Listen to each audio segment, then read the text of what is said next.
Hey guys, quick update from the podcast. Our next audio documentary series is going live Monday, August 30th. It's called Slaying Saitiev. It's a story about the biggest upset in wrestling history. We put a ton of time into these audio documentaries. Our last one was The Smiths. Slaying Saitiev is coming August 30th. It would mean the world to us if you checked out all 4 episodes on Monday, August 30th, right here on this platform.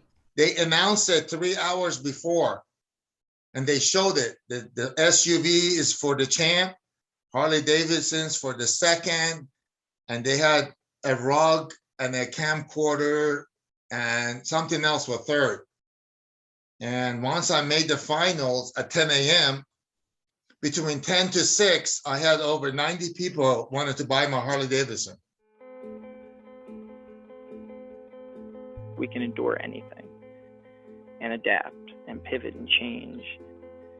Wrestling gave us that ability. I would say nothing in life has impacted me more than the things wrestling has taught me in terms of self-reflection, resilience. Toughness. Some guys have it, some guys don't. Adversity, 100%. How to pick myself up and be a man after I failed. And everything that has shaped my life and where I'm at today would not be there without the values and basically the lessons I've learned through the sport of wrestling. For me, wrestling saved my life because it allowed me to focus and channel my energy. We're fortunate if you wrestled, because if you wrestled, natural talent helps, but it's 5% of the ingredient. It pales in comparison to heart and technique and effort.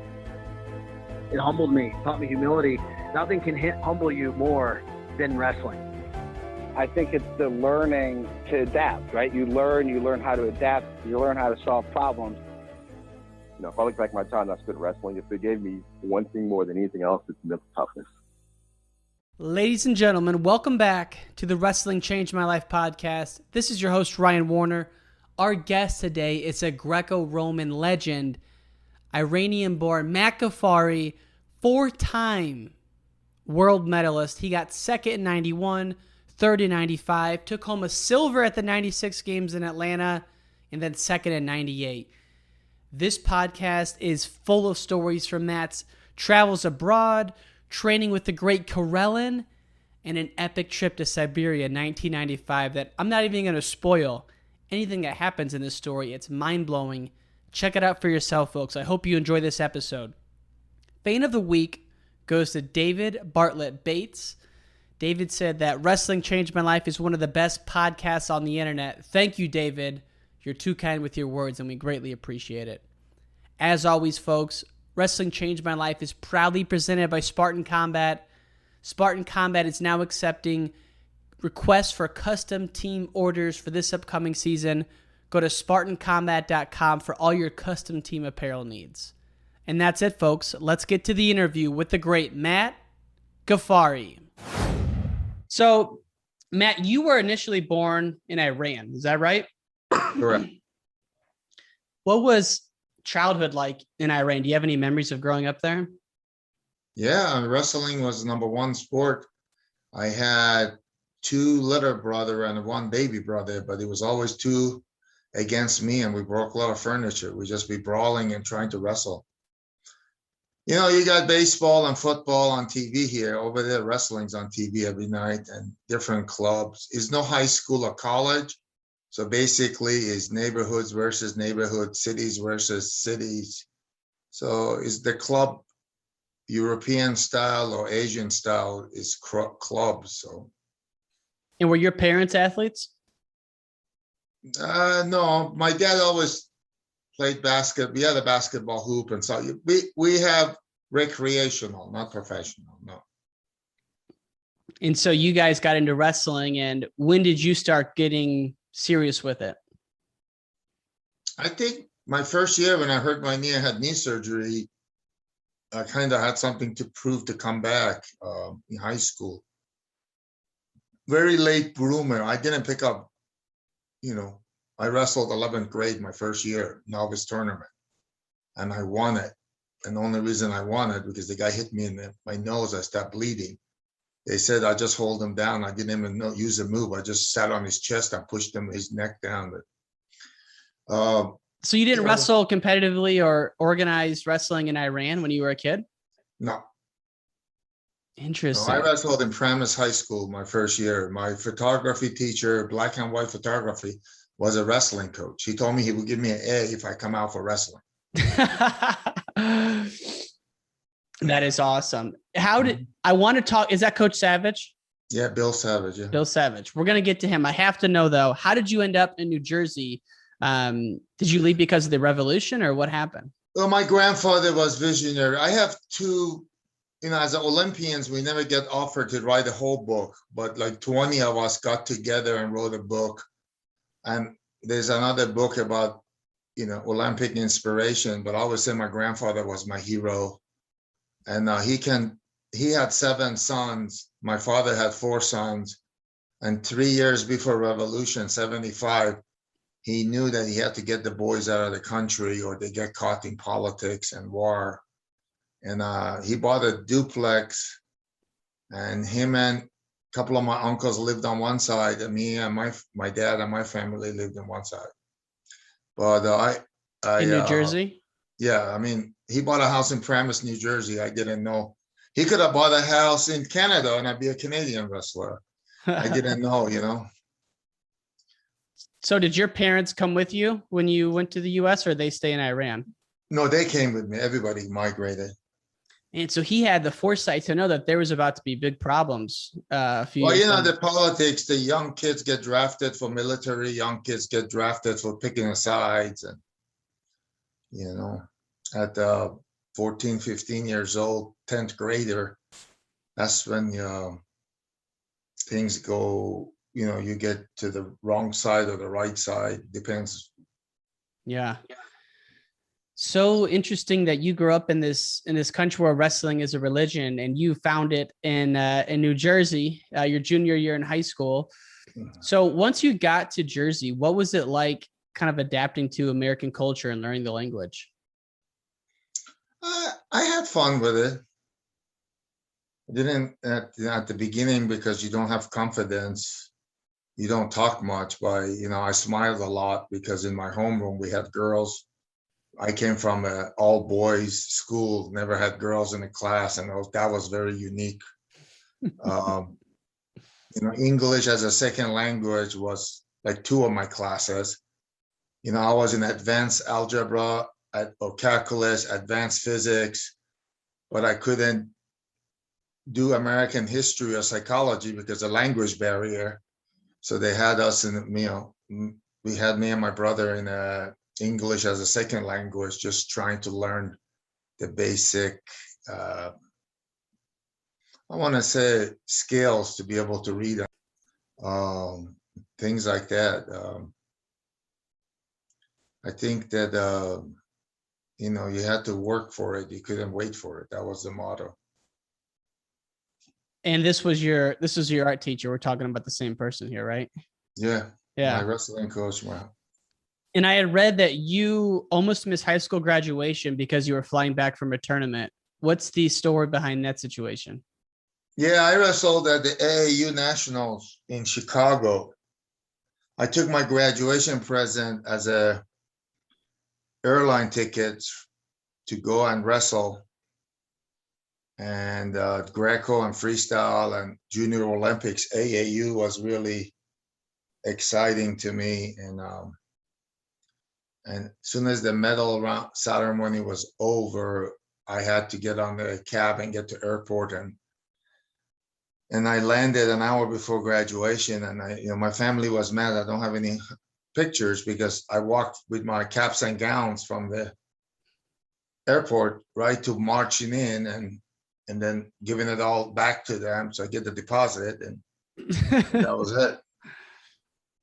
Where did you go at that point in your life? Did you go to college or did you start training freestyle and Greco full time? No, I wrestled for Fairleigh Dickinson University right after high school. And then when was the first time you wrestled Bruce Baumgartner? I wrestled Bruce in high school. I said, Bruce was 20 minutes away from Paramus and got that was my first Karelin. At the high school, he was awesome. At college, he was awesome. And after college, he was just a god. So just, he kept keeping me grounded and humble. So I didn't even put that together that you guys were that close in high school. Yeah, at the 84 Olympic training camp, I was an alternate. It was me and Bruce. And Dan Gable got up and says, you see these two guys, these are the only one in this whole gym that never won state, which it was embarrassing. But me and Bruce looked at each other. I says, yeah, but our state was just one big tournament. It wasn't Division 1, 2, 3, 4. Ohio has 4 state champions at heavyweight. New Jersey was just like Olympics. Everybody wrestled, was one champion. So were you and Bruce ever in the bracket together at state? No, just in the tournaments, like Christmas tournament, things like that. Got it. Bruce was many years ahead of me. Okay. I mean, head and shoulder talent-wise. I was What memories do you have of that training camp with Gable and Baumgartner in 84 there? I mean, that's a very funny story to begin with. Just because I graduated from Cleveland State and basically same thing, didn't stick around for graduation, drove to Grand Valley College Olympic trials and placed as an alternate, like second alternate, then drove back to Cleveland, put everything in the U-Haul, drove back to New Jersey, and got a call from Dan Gable that, what are you doing? And I was like, I'm college graduated. I'm trying to decide, go to work or go for my master's. He's like, no, I'm talking about what are you doing this summer? I'm like, just got home, unpack, relax, I get a job. I don't know. He's like, well, the number 1 alternate, Holcomb, got hurt. And there's no one wants to wrestle Bruce, and you have good matches with him. You are the next up in line. So fly out to Olympic camp in Big Bear Lake and train with Bruce. And if Bruce goes down, you're going to represent US in Olympics, which was the carrot for me to go and play hard and wrestle hard. And it was good. I went to Los Angeles with credentials as an alternate. The guys who won second and third are beat before from Canada. Russia wasn't there, so there wasn't the Easter Bloc country. But I said, I would have won the Olympic medal if I was just make the team. So I got the 5-ring fever and decided to dedicate my life. I could say 5-ring fever. Yeah, I mean, before that, wrestling was just a sport. I did it, as a scholarship, and I did it because it was just like fun. I think in Los Angeles, training and running with Bruce every day and noticing, how Dan Gable ran and how, it doesn't matter if everybody practices 2 hours, it's how intense you practice and how close to competition it is. So, yeah, I got going to Olympics in 84. I knew I was going to win a medal. I just, keep waiting for Bruce to retire after 88. He keeps saying to me that, this is his last year, but then I switched to Greco because I knew he's going to wrestle a couple more Olympics. So it was a good decision. That's crazy. So after that Olympics, where did you train at for like the next decade or so? Did you have a job or were you coaching it? So as soon as so all the alternates, like number 2 guys, I don't know, you coach Bill Wick was Dan Gable's coach. Yeah. They didn't want the Olympians get beat up. So they would take all the alternates and they make us run and get tired before practice, So all the alternates, like Dan Severin was an alternate for 220. And Bill Shear and Jim Shear, all of us, like we always talk, like what's the next 4 years going to look like? And it was a dream of mine. I was wrestling for New York Athletic Club at the time because I was from New Jersey, Cleveland State. I went to the Olympic trials as a New York Athletic Club athlete. So at the Olympic camp, I switched to Sunkiss. And Dan Severin recruited me I looked at Schultz, I looked at Shears, and I'm like, oh, everybody's sunk this, Now, Bruce is New York Athletic Club. I just want to get away from him, go exact opposite. So I moved to Arizona. I coached at Arizona State for 10 years. With Bobby? Yeah, and Leroy. I was on the staff with Bobby and Leroy. And then my younger brother came in and wrestled. And then when they put the weight class, he was a heavyweight. He was a true heavyweight at 320. So when they put the weight class, he went and played football. But Arizona became my second home. Wow. I didn't I moved that. back from Cleveland State to, I always joke that I could have saved a whole bunch of U-Haul miles. I moved 8 hours from Cleveland to New Jersey to pack everything back in the U-Haul and drive all the way to Arizona. Wow. Was the 3 months of, right after Olympics. So is your right hand hitting something? There's a little bit of background noise coming through. I wasn't sure if there was hitting like a paper or ruffling or something. I wasn't sure if. Oh, no papers. No, no. Okay. Sorry about that. I got to ask you about this. So in 84, obviously Randy Lewis and Leroy Smith had that epic wrestle off. And then you ended up working for Leroy Smith. Were you guys aware what was happening at that 132 pound weight class with Randy and Leroy in that special wrestle off? Yeah, I was on the mat side. Wow. Yeah, I was coaching Gibson. Gibson had a really tough match with Kozlowski, 2 out of 3, and he was overheating. I had to use ice towel and rub him and cool him down. No, I like the warm-up area and 2 out of 3 matches, but I knew that Leroy won, and they said he was an Olympian, but you could hear the scuttlebutt that Iowa people were going to sue. So at the time, I thought that was BS, and Leroy's going to go to Olympics. But then at Big Bear, they had that wrestle up behind closed doors. Were you involved with that at all? They had 2 minutes. Yeah. Well, Randy Lewis was ahead, and that was it. Isn't that the craziest situation? It's one of the craziest. Matt Lindland's lawsuit was another craziest for Olympics. What happened with that one? I'm not as familiar.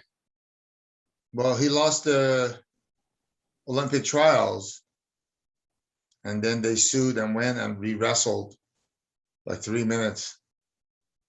Things like that. Got it. Yeah, if you Google some of the court cases in wrestling, there's only 5 of them, but they're all very most crucial events. And I just got done watching the Kerry Collat documentary again last week. And what happened to that individual across the 97, 98, 99, and the 2000 Olympics with all like the matches being overturned behind closed doors? That was really messy. So there's been some kind of wild things happen in wrestling. And obviously 84 with Leroy and Randy was one of the big ones. And, you being an alternate, I just assumed you were there, and obviously you were. So once you start training for 88 and you really start zeroing in on Bruce, what was it about Bruce that made him so dominant? Well, he had a nice double leg and shots, which heavyweights we just pummeled. I was a Greco wrestler as soon as I 15 and a half when I had my knee surgery. I did not want to hit my knee ever down. I pummeled and pushed head, arm drag, my story is a little bit different. I knew that Bruce was going to be tough. And I was talking to, again, Bobby Douglas and Dan Severin. I actually lost 100 pounds and went down to 198. So if you look at the ranking in Amateur Wrestling News in 1986, I am ranked 2nd or 3rd in heavyweight, 4th at 220, and 6th at 198 in the same sheet. I mean, I have it framed. But, wow.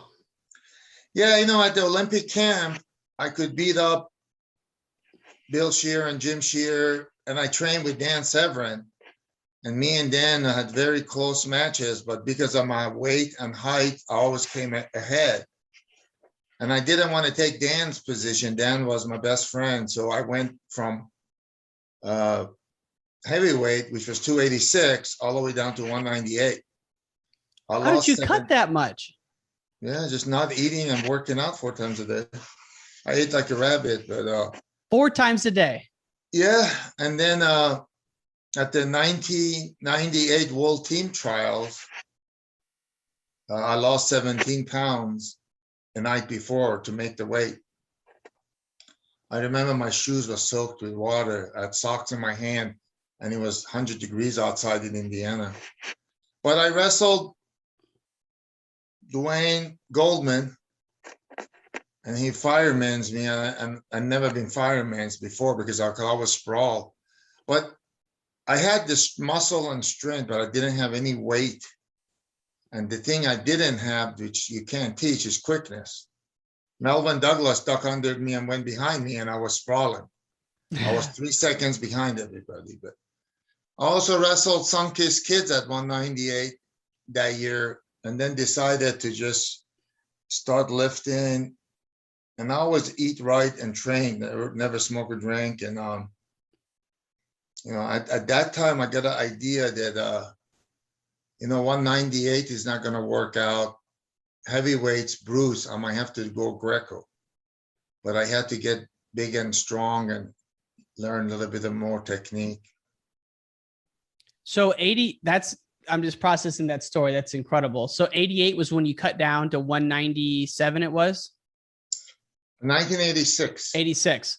And then so for the 88 trials, were you back I was back at heavyweight. Freestyle heavyweight or Greco heavyweight? Freestyle heavyweight. Yeah. And that was kind of the last straw. Then you go, I'm going Greco at this point. Yeah, I did. I lost a lot of muscle by going down to 198 and really not having a personal coach. We had Bobby and Dan Severin basically give you advice, but, I didn't have a coach for myself. Sunkist Kids Club was a collection of many coaches, Jose and many other.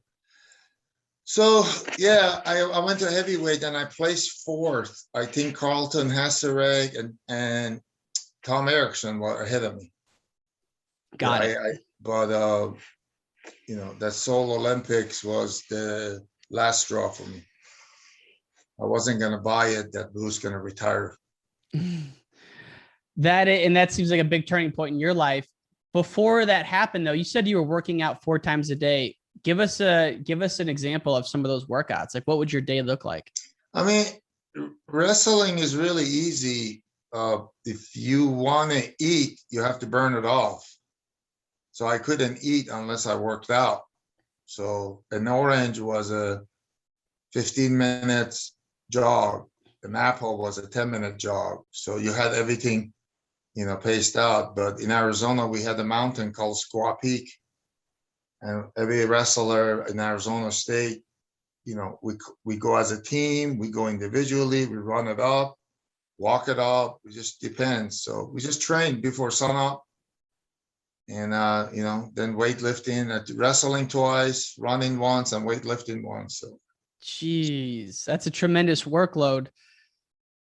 It's just amazing. Yeah, I think that made a difference in my life because before I keep thinking that I wasn't fast enough or strong enough. I needed more weightlifting, but I just need to discipline of give it all and just dedicate.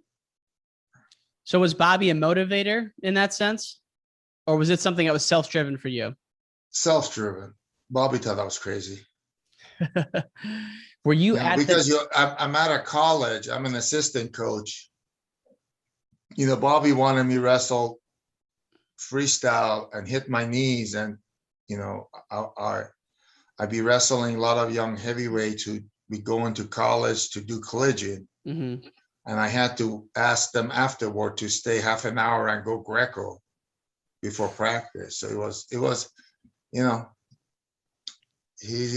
thought that just stick it out with freestyle and go after Bruce. But I did both styles for 2 years. I was actually in 5 nationals. I placed both times. Wow. I used to have 13, 14 matches. And I was dead tired most of the time. But, wrestling and training a lot in 86 taught me the impossible is possible. I mean, and to your point, I saw in 91, you were even wrestling Bruce at the US Open in freestyle. It looked like, obviously freestyle. Yeah, I think until 94 or 95, I did both styles for a long time. I was a national team member. I was Pan Am champion, Grand Prix champion, World Cup, all of that for freestyle. So I won double gold in many Pan Ams wrestling both styles. I had in the to your point there, I think it's called the 5-point throw or the 5-point move, the Greco website. They did an interview with you, and you had mentioned how when you went to the Pan Ams, the Cubans would move your match from last to first because they didn't want Fidel to see you to see the Cubans lose, because at that time the Cubans were dominant. Is that a true story? Yeah. If it wasn't for Randy Couture, they would have messed with my brain, because I was, I won and I beat the Cubans the last 2 years. So they knew that only match they can lose was in heavyweight, and they wanted the Cuban national anthem, and Fidel was coming. So, I walk in there and I usually get taped. I usually don't even break a sweat. To 149 is wrestled halfway. And they says, I'm on deck. I'm wrestling in half an hour. And I got into anxiety, and I was like, what? Heavyweight won't go fast. I'm the last. And I think Randy Couture slapped the crap out of me. Says, we have emergency warm up. You don't even have to do anything. It's so hot here. You're already sweating. And you don't need your ankles taped. Those are all, my rituals, and just go warm up. And we won 4 gold. I won a gold. Randy won a gold. Mark Fuller won a gold. And I think at 49, Andy Saris or someone else won a gold. I can't recall right now, but I know that some kids had 3 golds, and we were taking pictures. And wow, that's. Yeah. I was going to ask. It's just scary because when Fidel's coming, the security's coming, and and the Cubans are saying if they lose, the family's in jeopardy, and they lose their home. They use everything as a. They try to mess with your brain. One guy walked up to me. He says, "Don't beat them more than 2. If you beat him more than 2, then he's never gonna leave Cuba and represent Cuba." I was like, yeah. Did you buy into it, or did you go as hard as you could? No, I don't listen. I don't like talking and wrestling. I don't like anything. I tried to pin them and kill them and get out of there. There'd be a lot of times before and after. Just stay focused. The best advice I ever heard was earplugs. I remember training a month for Cuba. Our coach used to play Cuban music as loud as they can, and they would bring. We went to Florida, and they bring this huge fan to bring open the doors and push the humidity in, because the wrestling was outdoor. It wasn't in the gym. So you got the Cuban music, and you're sweating and you're sticky, but you just learn to just tune everything out and focus, And so would you actually wear earplugs, or that was just advice you had be given and kind of the mentality? No, you can't wear earplugs, no, to wrestle. No, you just use it mentally. And the Cuban Greco program is world renowned. Back then, would you say as dominant or more dominant than they are now in Greco? More dominant. We only won Pan Ams one time. Wow. Pan Am championships. Yeah, but Cubans were under Russian system. You just take a look at Hector Milan. He was a world champion in 220, an Olympic champion, world champion. He tried to do it in heavyweight to beat Karelin, and Karelin just picked him up and slammed him down. But yeah, they were tough. They're still tough. Still tough. I mean, with the Olympics, day one, they put 2 in the finals, and in the Greco tournament.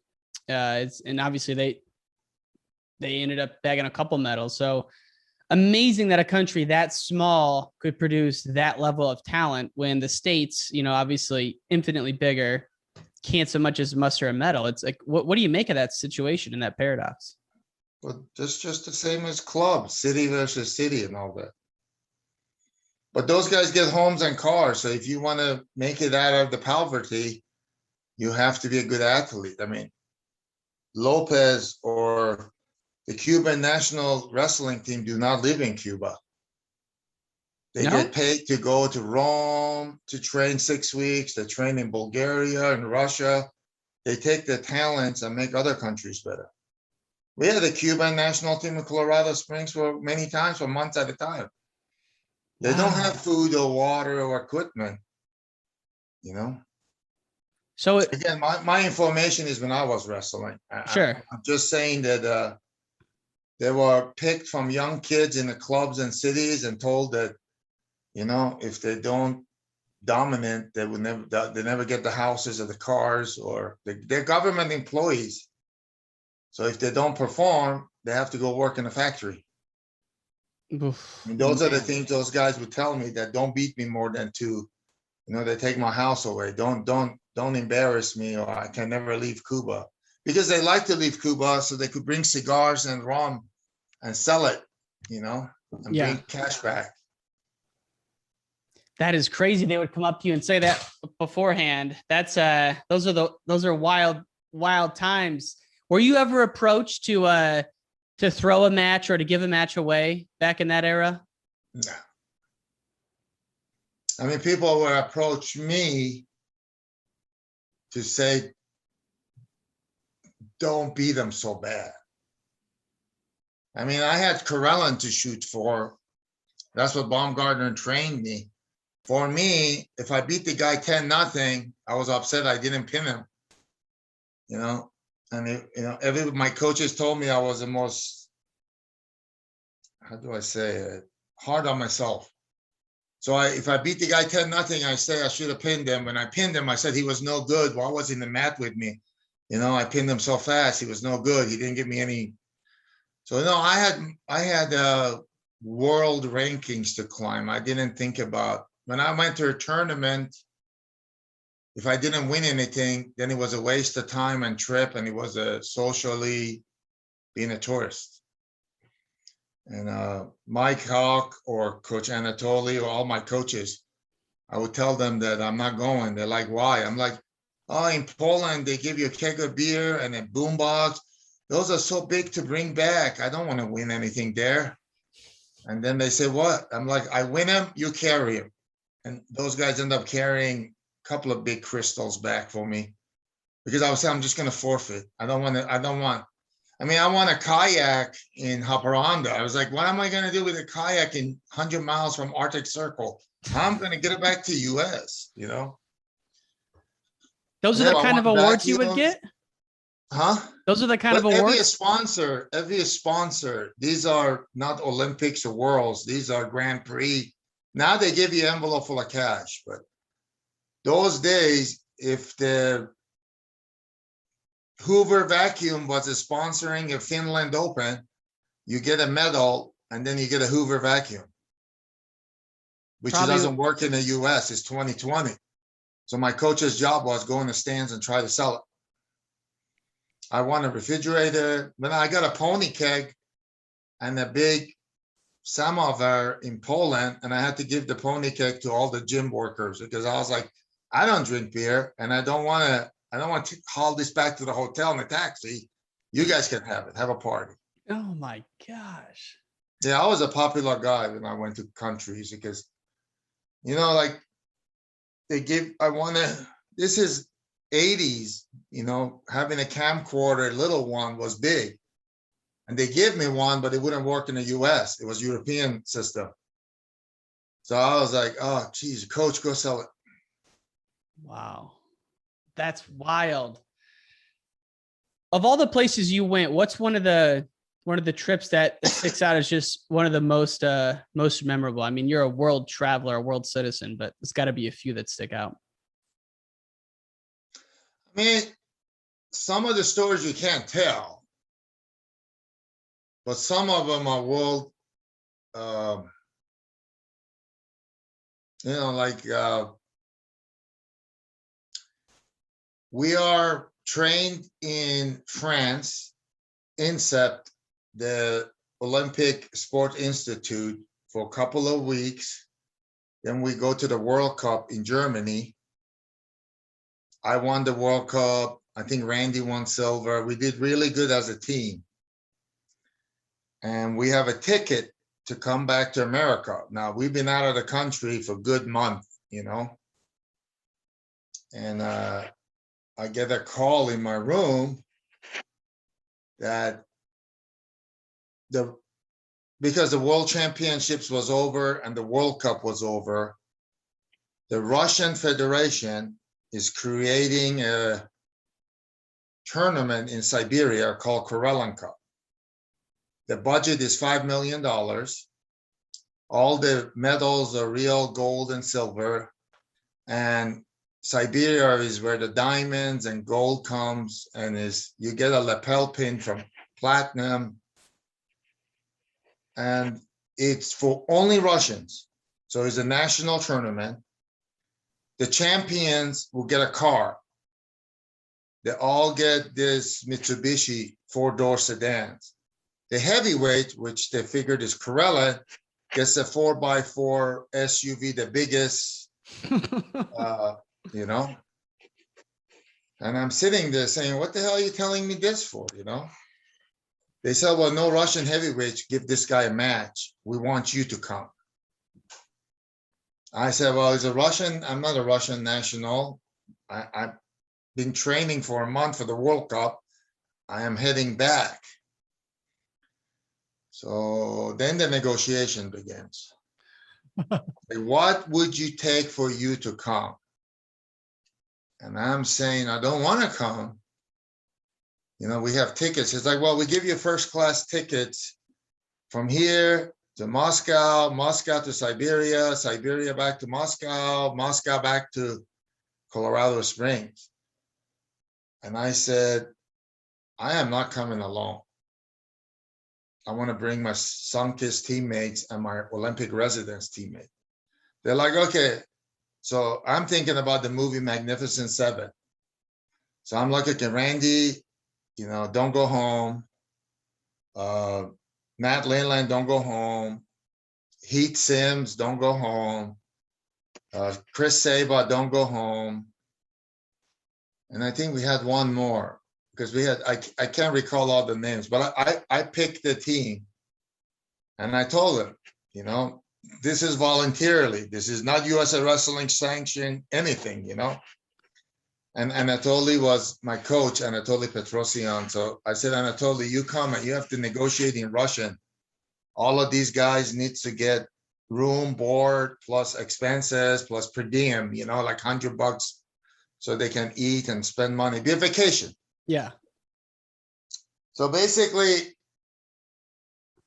everybody got to wrestle, but no one had a chance to make it to the finals but me, which they didn't want me to make it to the finals, but they wanted me and Karelin put up a show in his hometown in a sold-out stadium. And, you know, a lot of things went wrong, a lot of things went right, but we trained at the Olympic Training Center and Olympic Village in Moscow to get acclimated. Then we flew to Siberia where the sun only comes up for 2 hours. It's always dark and freezing cold.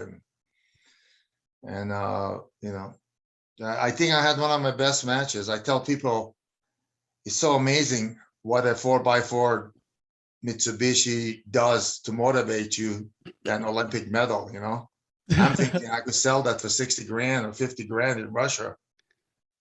So how did the other guys do in that tournament? I know you said they didn't make the finals, but were they competitive or was it just out of their league? It was hard. We have different incidents. Some people wanted to kill Matt Leyland. The mafia was after him, you know. He turned the guy real easy, you know, but he broke the guy's thumb on the other side. He pulled his thumb, broke it. So the guy got, you know, and then the guy called all his buddies and military. So we had to lock him up in the locker room and have all of us stand there with the police.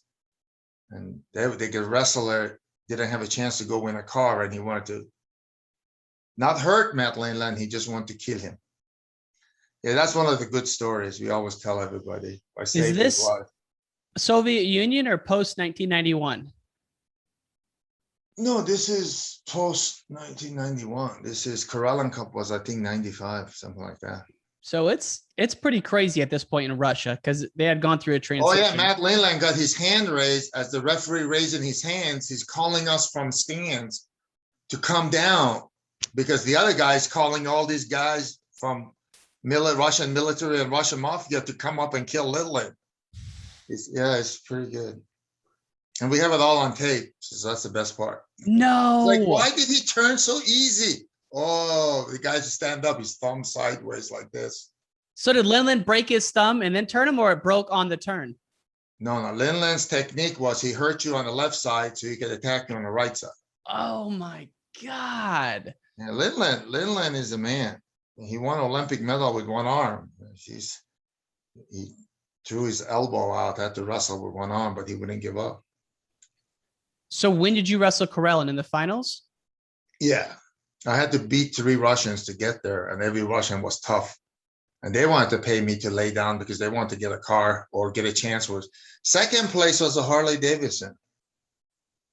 And my coach sold it for $17,000. And then I threw Karelin off the platform into the stands and scored a couple of points, made them look bad. And then they took all the prizes away. And at the stands, he said that it's his tournament, his hometown, it's his money, and he ain't giving me nothing. So you didn't get the second place money? Oh, no, that's another story. That you don't have enough time in your podcast with these stories. We do have enough time. That's what we're here for.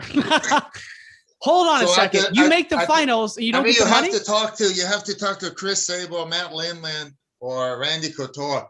They announced it 3 hours before, and they showed it. The SUV is for the champ, Harley Davidson's for the second, and they had a rug and a camcorder and something else for third. And once I made the finals at 10 a.m., between 10 to 6, I had over 90 people wanted to buy my Harley Davidson because they made an announcement to the stadium. And everybody's like, you're so lucky, congratulations. At least you got the Harley, Harley $17,000. And then the Jeep or the 4x4 would be $60,000 if you beat Karelin. So my coach is like making deals. He's happy in the stands. And then after it was over, I did fight hard. I was one of my best matches. I was within a point, but I was disrespectful because I threw him off the platform right into the stands in front of his family and stuff. So they got mad at me. So when did you find out you weren't getting the Harley? In the stand. Were you pissed or you just? They said first place, a Jeep, Karelin, second place, Harley to Karelin. A diamond necklace worth $50,000 to Karelin. Oh, yeah. Gosh, so they did everything backwards. So they spent $2 million on a welcome opening ceremony banquet right after weigh-ins. They had models flew in from Italy. They had sturgis and caviar by kilos and tables, and 7 bottles of alcohol from cognac to vodka. And then they had Ursagan, and every Russian Olympic champion was there. Basically was the Hall of Fame honors banquet before the tournament. Wow. And they keep telling us that we had no chance of winning, so enjoy, eat and drink and blah, blah, blah. And I remember saying to the guys, I'm leaving. And this is after the tournament we celebrate, not before. But yeah. Yeah, there's like a lot of good stories. I traveled 28 countries, wrestled, and was number 2 in the world for 11 years. And every story has 7 sub-stories. I got, Karelin Cup paid for all of our hotels and everything, and they won't let us check out because Heath Sims had a $1,200 phone bill. He called US from Siberia. And he says, I call collect. And the guy says, Russia doesn't have collect system. What happened? Oh, I had to call Karelin's coach and have it waived. So yeah, I was negotiator, babysitter, but I didn't want to go alone. That was the whole idea. This trip was fun for all of us. We bought a lot of Russian trinkets and So was it in Krasnoyarsk or? Novosibirsk. Oh, capital of literally in his Siberia. hometown. Wow. Okay. Oh yeah, that was his hometown in middle of winter with gold and diamond mines as a sponsor, giving, you know. Yeah, and then my coach says, Karelin and his coach said that they were sorry about Harley Davidson. It was a mix-up. They're gonna bring $17,000 to the airport. I said, he ain't coming. He says, no, he's coming. He's man of his word. And then they send word that he drank a gallon of vodka and passed out. So he ain't coming. But my coach was so heartbroken because I give him 10%. That was his fee for going in the stand, selling it and all that. He, for 3 years, if he said everywhere he saw Karelin, he says, you're a man of your word. You know. He would go up to Karelin and actually say something? Well, he said, where's the money? And they would just laugh at him, you know. They don't care. So what was Karelin like? Did you ever have any conversations with him through a translator? He speaks perfect English. Really? Wow. He just used translator because he's a politician and Mother Russia have to look good. Holy smokes. That's amazing. Just in terms of being able to interview him and ask him, not that they would ever allow that to happen, but if they did, man. So he used to get paid to wrestle for a club in Sweden. And I would go there and train with him. We play floor hockey as a warm-up, and then we wrestle. And then, you know, he was like a professional. He represented the club in the club duels. Yeah. He speaks perfect English, yeah. So how long would you train with him for like that? Well, this is when he was beating me by 8-9 points in early 89, 90. But as I got closer, we didn't talk much at all. But he likes classical music. He has a room full of CD collection. He collects different music. He had a home in Hungary. He took all his cash and put it in Swiss banks. He was a billionaire. He was getting paid by government, you know, to wrestle. And after 92 Olympics that I came close, 91 I was second in the world, and after that he did not want nothing to do with me because I was a threat. So was he as militant with his training as the rumors have made him out to be, or was he someone who enjoyed life as well? Oh, he enjoyed life. So he would drink and he would eat and that kind of thing? I don't know. We had practice and he wouldn't show up, and they says, oh, he drank it. You know, he doesn't use a glass. He drank a bottle of vodka and he's in a sauna sweating it off. That was a workout. Yeah. He thought it's weak to use glass. So I used to make fun of him because they wanted the bottle. So I said, make sure it's a gallon. Get a gallon of vodka. See, he can drink it all or not. Matt Ghaffari, you are blowing my mind here. I'm thinking we have to do a documentary called the Karelin Cup. That seems like one of the craziest tournaments that I've ever heard of. How was he? That's just tip of the iceberg. Stuff happens that, you know, is side stories left and right. How did Matt Lindland get out of that locker room? Oh, we had to do a lot of talking, and I was going to forfeit and move out. So they didn't want to have they wanted to have a match in heavyweight. So yeah, he's you got to talk to him about that. That's a good one. I definitely will. How was Karelin perceived in terms of popularity with the freestyle greats at that time? Greco-Roman in every other country but US is head and shoulder above freestyle. Head and shoulder. Yeah. People who do freestyle, they couldn't make it in Greco. So Karelin, and you know, it was a different, because it's older. There were 100 more Olympic champions in Greco than in freestyle. Greco-Roman was a lot longer in Olympics. So could Karelin go to Siberia? Karelin can kill anybody at any level. Oh my God. I didn't know that was the hierarchy, because obviously. Yeah, but I beat Gogashvili in a couple of tournaments. I mean, he was long and tall. You know, all you had to do is catch him when he was either drinking or smoking and choke him out. That's what Erickson said. He said he found him at a World Cup one time, and he was like, they saw him at the bar the night before, and he was like, had women sitting on him and just drinking, smoking, and living, you know? Oh, yeah. Same thing with Habilov. I trained with all those Russians freestyles when they came to Toledo World Cup and everything. They wanted me to take him and buy bullets for the guns. They go hunting, bear hunting. They didn't care about the tournaments. They had different agendas when they came here. Wow. Did Karelin ever come to the States? Many times. We had the Concord Cup, yeah. Wow, I didn't realize that. And we wrestled in Pittsburgh once, and they had the grand championships like around winter times that they will give cash prizes. Yeah, there were a lot of different. Yeah, he comes to the U.S. maybe once or twice a year. So he was on that card because that's when John Smith wrestled Sergey one of the years. Yeah, I was in there too. Yeah, I scored a point to get I scored 3 points on him there because he had to score to win the money, right? I think he had to score to win the money, but I scored 3 points because I just wanted to beat the crap out of him. But yeah, wow. Why do you think in Dagestan then freestyle is as popular as it is compared to Greco? Because of college and high school. Again, our system is different. I did high school wrestling, college wrestling, freestyle wrestling before I went Greco. Over there, you do Greco at 10 years old. Wow. There is no high school wrestling or college wrestling.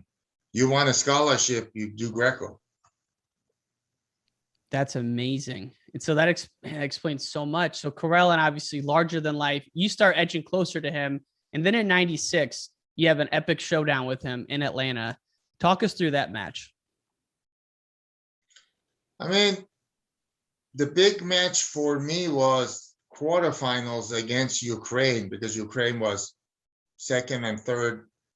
And he used to beat Karelin when they were all Russians before the 92 breakup. Mm-hmm.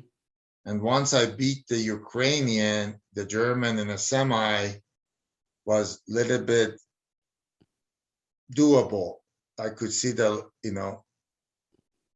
Karelin, I knew I can beat him, and I knew I could beat him in 2000. I predicted Rulan's going to win just because they didn't train as much, or maybe they weren't as hungry as much, and he was scared, Scared?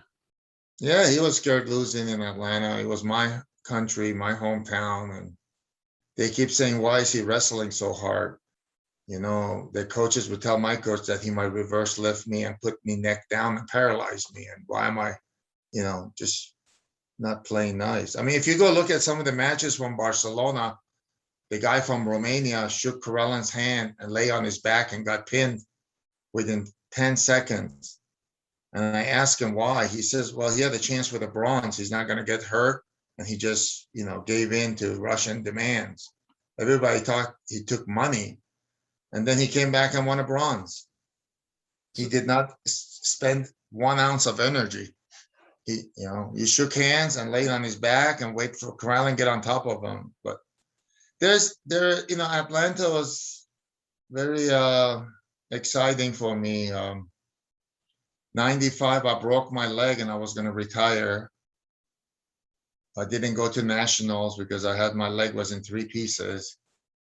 And I wrestled the world team trials and beat Rulan twice and beat many other guys to get to Rulan. And then I went to world championships and won a bronze because I was in Karelin's side. They don't see. It's a luck of a draw.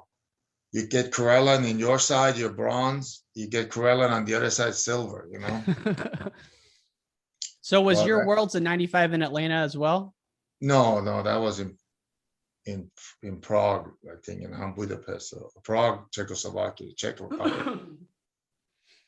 So when you look at Rulan beating Karelin and you predicted it, is it simply because you felt Karelin wasn't training anymore? Or was there a change in the rules? The rule change. The rule the clinch was the rule change. Same reason Rulan beat me. You flip a coin, you lock, you have to score or you lose. Yeah. Kind of a bizarre concept now to look back on. Definitely for freestyle, maybe a little less bizarre for Greco since it's an upper body hold, but you may say freestyle, you got to give him your leg. That was bizarre, just holding your leg up in the air. that was bizarre. Yeah, I forgot about that. Was like a little bit later. Yeah, with the That was same time. Was it? Those were same rules. They did not want a 0-0 match. They wanted someone to score, and if you don't score, they make you score. So, yeah. So let me add, there's so much I could cover, but I do want to ask you about this, and I have to stop in 6 minutes, unfortunately. Once you stopped wrestling and got into pro wrestling in Japan, what were the atmospheres like inside those arenas? Because you had to be larger in life over there. I don't know that I got into it. I was in business school trying to get my MBA, and I needed money. It wasn't like I set my goals to do it. You know, I got someone approach me and says, "Hey, what are you doing this summer?" I said, "You know, I'm between first year and second year of MBA school and trying to make money doing wrestling camps and stuff." And they're like, "Well, there's an opportunity." And I said, "Okay, let's do it." What was that opportunity? Just to go and do some mixed martial arts, I did a couple of fights like UFO and Pride. That was not pro wrestling. Then their pro wrestling was a little bit different. Yeah. They don't tell you who the winner is. They want you to have a good fight, but they already know. But yeah. So the guy, Ogawa, was a Olympic judo silver medalist. So he's the one keep recruiting me and talking to me. He wanted to build the discipline of judo fighters versus wrestlers. Because judo is very popular in Japan, much popular than wrestling. So he wanted to bring some limelight and promote wrestling in Japan by competing with the national sport. So in Iran, wrestling is a national sport. In Japan, judo is a national sport. What about Russia? Would you say wrestling is a national sport in Russia, or is it more like soccer? No, wrestling is one of the core sports in Russia. Got it. A lot of people assume that. I've just read conflicting things that maybe it isn't as big as it is in Iran on a national scale, but Iran doesn't have all the sports Russia has, like handball, basketball, water polo. You know, right? They go soccer, weightlifting, wrestling for the boys. Did you ever go back to Iran for any tournaments? I wasn't allowed. I tried many times. I wrestled in every country and won. And I wanted to win in Iran, and they blocked me. They said to USA Wrestling that if I come, I would not leave. Just because I was born there, I owe 2 years of mandatory military. And because I didn't go to military, they would grab me at the airport and would not let me wrestle. So, yeah. What if there was like a world championship event? Would that still be in effect, or you just have to sit it out? Oh, I had to sit it out. There were many tournaments, Grand Prix, World Championship, where Melvin Douglas won, and I was supposed to go there, but they told me not to come. Wow. I was told not to come next 5 years. I don't want to go, but they ran some kind of promotional anti-government campaign on TV that showed all great athletes who medaled, who were born in Iran, and I was featured one of them for representing America against Karelin. And I was born in Iran, so there's bad feelings, I could say. Yeah, I can imagine. I can't imagine. Couple of people for other countries who won medals. Well, they want the medals to count for them. So would you say you're revered because of that, or you're hated because of that? I'm gonna say both. Depends who you talk to.